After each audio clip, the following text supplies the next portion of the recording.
To the people of Africa, the twin spires of the Churchill Downs racetrack in Louisville, Kentucky, where the main character of our story has plied his trade, are a world away from the land we know. We are from the verdant hills of Zululand, in South Africa's KwaZulu-Natal province. A fertile land, but sadly, one in which most of the population goes hungry due to the lack of farming skills and resources. Ours is a land of wide open spaces, where the people are steeped in ancient culture, and Zululand is a very unlikely place to find a man who ranks as one of the USA's most successful jockeys. Louisiana-born Shane Sellers is one of the last of the USA's so-called Cajun jockeys. His adventure in faraway Africa would prove a life-changing experience, as he came to be humbled by the positive attitude and outlook of the desperately impoverished and in many cases disease-stricken people of our region. For the past 3 decades, Shane Sellers has been competing as an athlete with a special gift for cajoling the best out of his mounts. This special skill in the saddle saw him defeat Jerry Bailey and the legendary Cigar on board Skipaway in a pulsating duel in the 1996 Jockey Club Gold Cup. And it is! Skipaway got it! Shane Sellers thinks so. It was very close. In a career which saw him win over 4,400 races and earn purse money of over $130 million, he won a host of graded stakes races, including the Breeders' Cup Juvenile Fillies on Countess Diana in 1997 and the Breeders' Cup Turf on Bugs Boy a year later. Shane Sellers rode in 14 consecutive Kentucky derbies, but at the age of 47, he has suffered a decade of injuries, which has brought his riding career to its twilight phase. The proud father of 3 is currently raising his much-loved 2.5-year-old godson Ethan, whilst fostering a racehorse breeding partnership with the Kentucky horse breeder Bridget Parker in Versailles. Bridget Parker owns Parkerview Farm, a saddlebred operation which has been producing champions for decades. Sellers started by keeping mares and layups on this 55-acre facility, but has expanded into breaking and training young horses. It was Bridget Parker who aroused Shane Sellers' philanthropic interest. As a longtime crusader for the welfare of jockeys, Sellers needed little persuasion to join her on a trip to South Africa to investigate the work being done by the Simunye Project, which she co-founded in 1996. Simunye means "we are one" in our Zulu tongue, and it's a non-profit charity to help impoverished people, primarily in the KwaZulu-Natal area of South Africa. It's an international initiative supported solely by donations to assist with basic educational advancement, HIV and AIDS testing and awareness, and human development. This is Dudu, who handles the Future Life distribution as well as the food bank here in the Simunye area. Yeah. She takes care of everything. Yeah. when we're not able to be here. You were so lucky to get me. I know. This is a Injomelwane crèche, whereby the small kids who are not starting the school, they come here and spend the day here. But no one is paying for them. We always collect the money. That is why I asked Bridget that she must give me a few boxes of Future Life. So I leave them here. They'll cook the porridge in the morning and then feed the kids. And the government is giving the people not enough. So the kids are not fed well. You all right, little guy?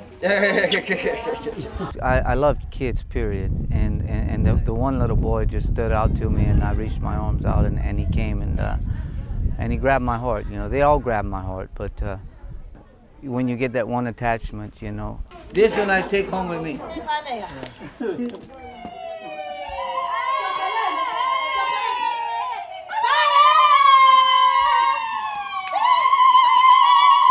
We like to be groups of women starting our business, like plowing some cabbages so we can sell and have some little money.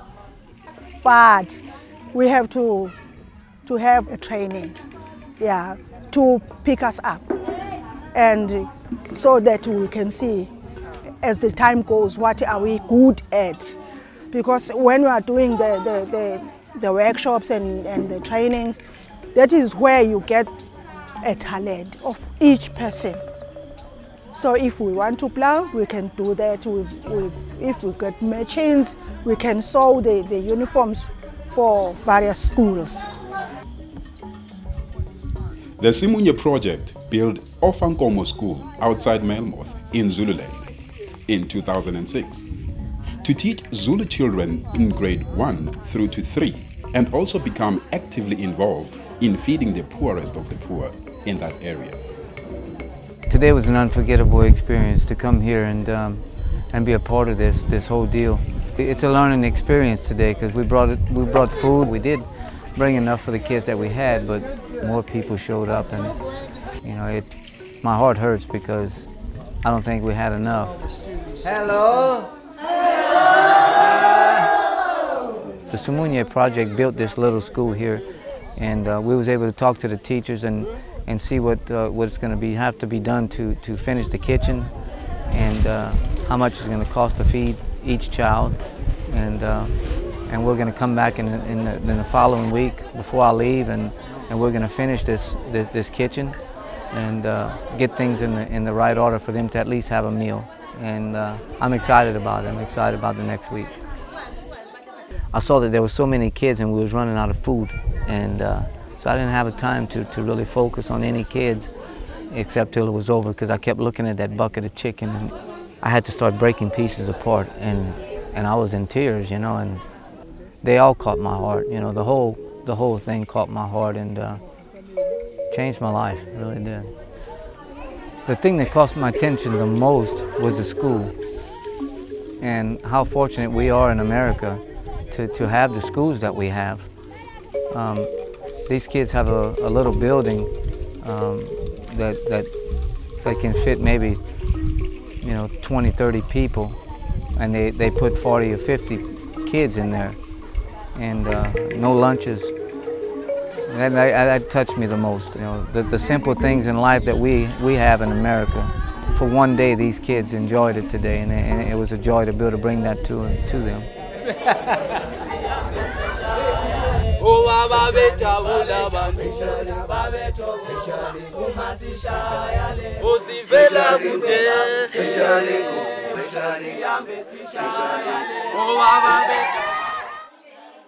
We had enough choice for the number of kids that we knew was in the school, but there happened to be twice that many kids. They were just from the villages that showed up. So what happened was we didn't have enough toys for all the kids, and how you give one kid one toy and not another one. And then it hurt, you know, but what you do, you know, you learn from this experience, and you hope that next time you have enough for everybody. And our hearts was in the right place. It turned out well. It just didn't turn out like we would have liked it to, but that's how it goes. But we're going to learn from this experience, and you know, these people live day to day. They wake up and they live for today.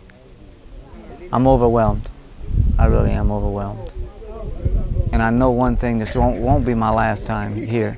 It's the first of many more trips to come, and my heart is in the Simunye Project now, and to find a way to make this grow and learn from our experiences, not only for the project, but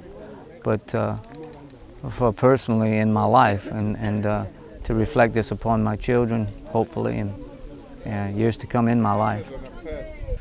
Ngiyabonga kakhulu Simunye Project. Thanking Simunye Project, Bridget, Shane and the team for all the work that they've done before and what they've done today. He just hopes that it carries on and it grows from strength to strength. We're very happy with what you're doing. Thank you. The organization provides scholarships to gifted children, which enables them to attend college.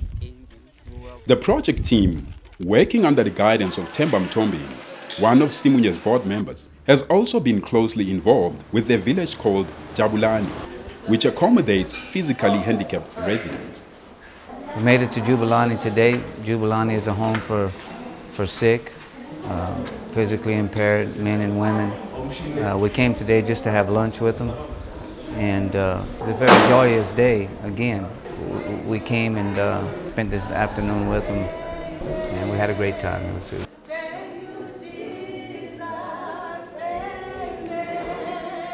I'm sure they could use a lot of things, but you know, their own government aid, it would be the same thing as the states of nursing homes, is what we call them in the states. But the government aid is very little.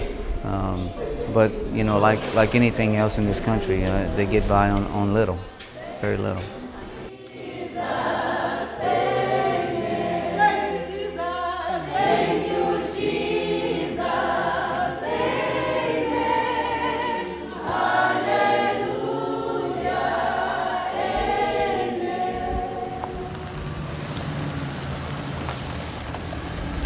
The sanctuary was started during the Mandela era and then abandoned, leaving these people without care or ability to make a living. One of the pet projects of Simunye is the Ngemaneni Primary School, where Bridget and Shane were given a rousing welcome. I'm Armstrong Mthembu, principal of Ngemaneni Combined School. We had a wonderful day today.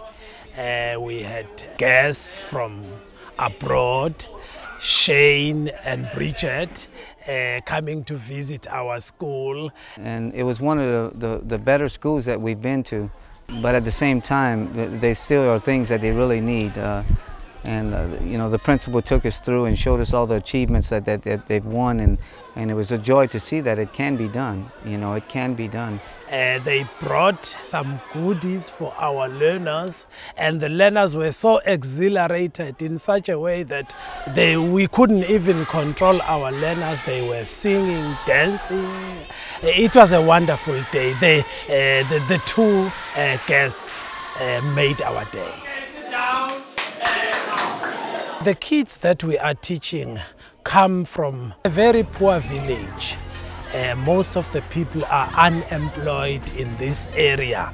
So we teach learners of the parents who cannot afford to buy good things for learners. So Bridget and Shane have made us so proud today, and they have made our learners so happy. You see, it means a lot to them and to us as teachers to see our children, our learners, so happy today. During his visit to Zululand, Shane took time out from the work of visiting Simunye's several projects to learn more about the Zulu customs and traditions. At a Zulu homestead, he was taught that one of the measures of a man's wealth in Zululand is the number of cattle he owns, though few can afford to accumulate these prized animals. While Shane worked like a Trojan during his visit to South Africa, proving an inspiration for all who surrounded him, his visit allowed time to take in the fantastic wildlife of the region.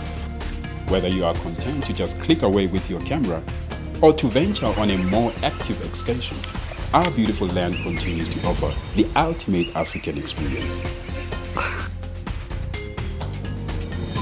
One of the principal tourist attractions of the area is Shagaland, which is an offshoot of the groundbreaking TV series Shaka Zulu, made a little over 25 years ago.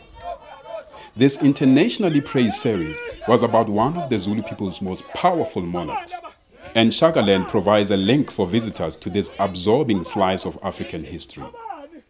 Shane's welcome to Shagaland was a curious blend of Western and Zulu tradition, with a red carpet rolled out by the Zulu residents in his honor.